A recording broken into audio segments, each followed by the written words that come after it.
नमस्कार दोस्तों, मैं राहुल शर्मा आपका ऑनलाइन स्टडी गुरु चैनल में बहुत बहुत स्वागत करता हूं। आज दोस्तों हम इस वीडियो में हिंदी ग्रामर का बहुत ही महत्वपूर्ण टॉपिक पढ़ेंगे, स्त्रीलिंग और पुल्लिंग शब्दों को पहचानने की ट्रिक। ठीक है दोस्तों, तो चलिए आज का वीडियो स्टार्ट करते हैं। सबसे पहले देखते हैं दोस्तों लिंग को पहचानने की ट्रिक में लिंग क्या होता है। तो संज्ञा के उस रूप को लिंग कहते हैं जिसके द्वारा वाचक शब्दों की जाति का बोध होता है। ये दोस्तों लिंग की परिभाषा है। ठीक है कि संज्ञा के उस रूप को लिंग कहते हैं जिसके द्वारा वाचक शब्दों की जाति का बोध होता है। जाति का बोध होता है कि वो स्त्रीलिंग है कि पुल्लिंग है। ठीक है, लिंग के भेद तो दोस्तों हिंदी में केवल दो लिंग हैं। ठीक है, दो लिंग होते हैं केवल हिंदी में। पहला होता है पुल्लिंग जिसमें पुरुष जाति का बोध हो, उदाहरण के तौर पर लड़का, आदमी, घोड़ा आदि। ठीक है दोस्तों, दूसरा होता है स्त्रीलिंग जिससे स्त्री जाति का बोध हो, उदाहरण के लिए देखिए लड़की, औरत, घोड़ी आदि।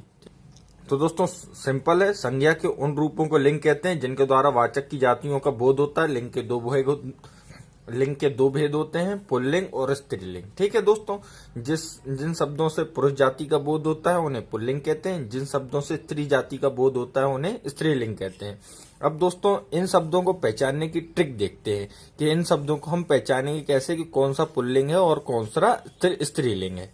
तो दोस्तों पुल्लिंग शब्दों की पहचान के लिए मैंने यहाँ पर समूह कुछ पॉइंट बनाए हैं, उनके आधार पर आप पहचान सकते हैं कि ये शब्द पुल्लिंग शब्द हैं। तो दोस्तों समूहवाचक संज्ञा में कौन से पुल्लिंग शब्द आते हैं? तो इनमें आते हैं समाज, दल, समूह, वर्ग आदि। ये अपने समूहवाचक संज्ञा के पुल्लिंग शब्द होते हैं। ठीक है दोस्तों, इसी प्रकार जो भारी और बेडोल वस्तुएं हैं वो भी पुल्लिंग में आएंगी हमेशा, जैसे जूता, लोटा, पहाड़ और आदि। ठीक है दोस्तों, दिनों के नाम हैं जो कुछ पुल्लिंग में आते हैं, जैसे सोमवार, मंगलवार आदि। ठीक है दोस्तों, ये पुल्लिंग में आते हैं। महीनों के नाम देखते हैं तो महीनों के नाम में है फरवरी, मार्च, चैत्र, बैसाख आदि, ये पुल्लिंग में आते हैं। पर्वतों के नाम देखते हैं तो हिमालय, सतपुड़ा आदि ये पुल्लिंग में आते हैं। देशों के नाम देखते हैं दोस्तों, देशों के नाम अधिकतर जो रहेंगे वो पुल्लिंग में आएंगे। ये जो मैं बता रहा हूँ ये अधिकतर पुल्लिंग में आएंगे। आप यहाँ पर ये समझिए कि जैसे समूहवाचक संज्ञा दी है तो उसके अधिकतर शब्द पुल्लिंग में आएंगे। इसी प्रकार भारी और बेदोल वस्तुएं हैं उनके अधिकतर शब्द जो हैं पुल्लिंग में आएंगे। इसी प्रकार दिनों के नाम है तो दिनों के नाम अधिकतर जो हैं वो पुल्लिंग है। ठीक है दोस्तों, तो मैं आपको यहाँ पर बता दे रहा हूँ कि अधिकतर जो पुल्लिंग शब्द रहते हैं वो इन के अंतर्गत आते हैं। ठीक है दोस्तों, ये जो ब्लैक में लिखे हैं जैसे समूहवाचक संज्ञा, भारी और बेदोल वस्तुएं, दिनों के नाम, महीनों के नाम, पर्वतों के नाम, इनके अंतर्गत ही आते हैं। देशों के नाम में देखिए भारत, चीन, अमेरिका आदि, अधिकतर जो देशों के नाम है वो पुल्लिंग है। इसी प्रकार नक्षत्र व ग्रहों के नाम भी अधिकतर पुल्लिंग है, राहु, सूर्य, शनि, बुध आदि। इसी प्रकार वृक्षों के नाम भी अधिकतर पुल्लिंग में आते हैं, जैसे बरगद, अशोक, आम आदि।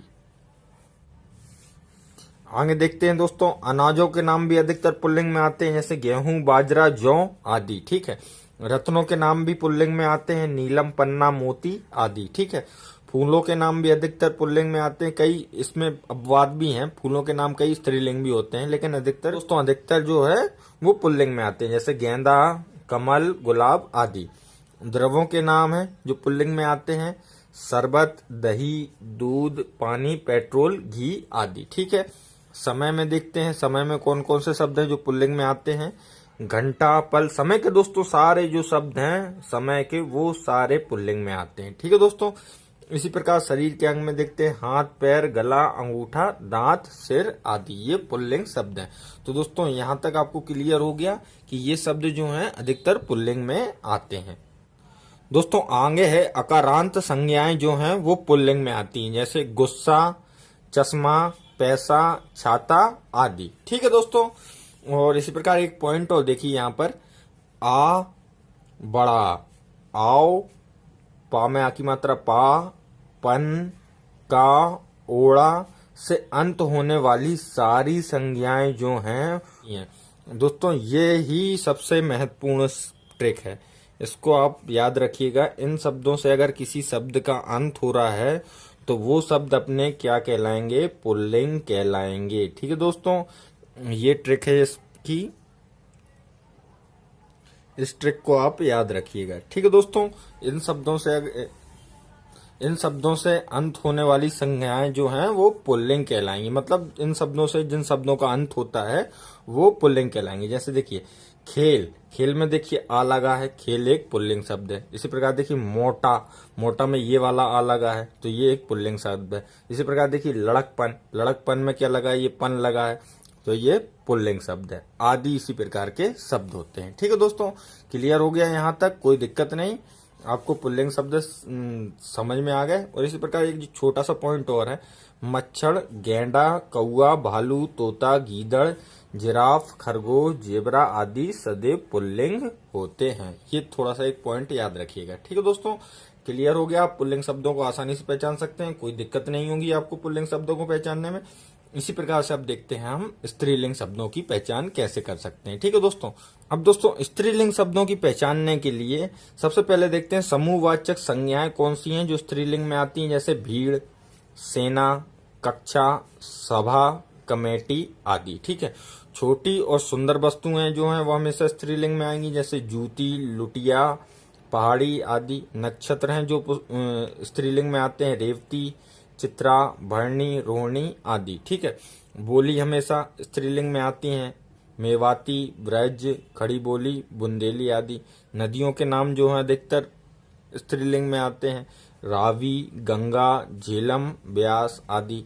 लेकिन यहाँ पर एक अपवाद है, ब्रह्मपुत्र। ठीक है दोस्तों, ब्रह्मपुत्र जो है वो पुल्लिंग है, ये अपवाद है ब्रह्मपुत्र। इसी प्रकार दोस्तों देखते हैं भाषाओं और लिपियों के नाम जो हैं वो स्त्रीलिंग में आते हैं, अंग्रेजी, देवनागरी, अरबी आदि। ठीक है दोस्तों, आगे देखते हैं पुस्तकों के नाम हैं जो स्त्रीलिंग में आते हैं, कुरान, रामायण, गीता आदि। इसी प्रकार दोस्तों आगे देखते हैं इकारांत वाले शब्द जो हैं दोस्तों, इकारांत वाले शब्द जो हैं वो स्त्रीलिंग में आते हैं। जैसे नानी, बेटी, मामी, भाभी आदि। ठीक है दोस्तों, आभूषण और परिधान है जो स्त्रीलिंग में आते हैं। अधिकतर जो आभूषण और परिधान है वो स्त्रीलिंग में ही आते हैं। जैसे चुनरी, माला, कमीज, अंगूठी आदि। मसाले अधिकतर जो है वो स्त्रीलिंग में आते हैं। जैसे लौंग, हल्दी, धनिया, इलायची, चाय, काफी आदि। ठीक है दोस्तों, क्लियर यहाँ तक। आगे देखते हैं महीने जो हैं वो महीने जो कुछ पुल्लिंग में भी आते हैं, कुछ स्त्रीलिंग में भी आते हैं। स्त्रीलिंग में कौन से आते हैं, जनवरी, मई और जुलाई। ठीक है, ग्रह में केवल एक है पृथ्वी जो स्त्रीलिंग में आती है। ठीक है, अनाज में है मक्की, ज्वार, अरहर, मूंग आदि। ठीक है, इसी प्रकार द्रव्य में है चाय, काफी, लस्सी, चटनी आदि, ये स्त्रीलिंग में आते हैं। तिथि में कौन अधिकतर जो है वो स्त्रीलिंग में आते हैं, परिवार, दोज, तीज आदि। ठीक है दोस्तों, सिंपल आपको समझ में आ गया स्त्रीलिंग को कैसे पहचानना है और पुल्लिंग को कैसे पहचानना है। तो ये शब्द जो आते हैं ये अधिकतर स्त्रीलिंग में आते हैं। ठीक है दोस्तों, अब यहाँ पर एक छोटा सा पॉइंट है और बहुत ही महत्वपूर्ण पॉइंट है, वाक्य रचना में क्रिया का रूप लिंग पर निर्भर करता है। तो दोस्तों जब भी आप वाक्य की रचना करते हैं तो क्रिया का जो रूप होता है, ठीक है, तो वो जो है हमेशा लिंग पर निर्भर करता है कि ये पॉइंट भी आपको याद रखना है हमेशा। वाक्य रचना में क्रिया का रूप लिंग पर निर्भर करता है। ठीक है दोस्तों, क्रिया का रूप किस पर, लिंग पर निर्भर करता है, ये कई बार पूछा जाता है। ठीक है, तो आई होप दोस्तों आपको ये वीडियो अच्छा लगा होगा। अच्छा लगा होगा तो दोस्तों प्लीज वीडियो को लाइक करना और हमारे चैनल को दोस्तों जरूर सब्सक्राइब करना। आपका बहुत बहुत धन्यवाद दोस्तों।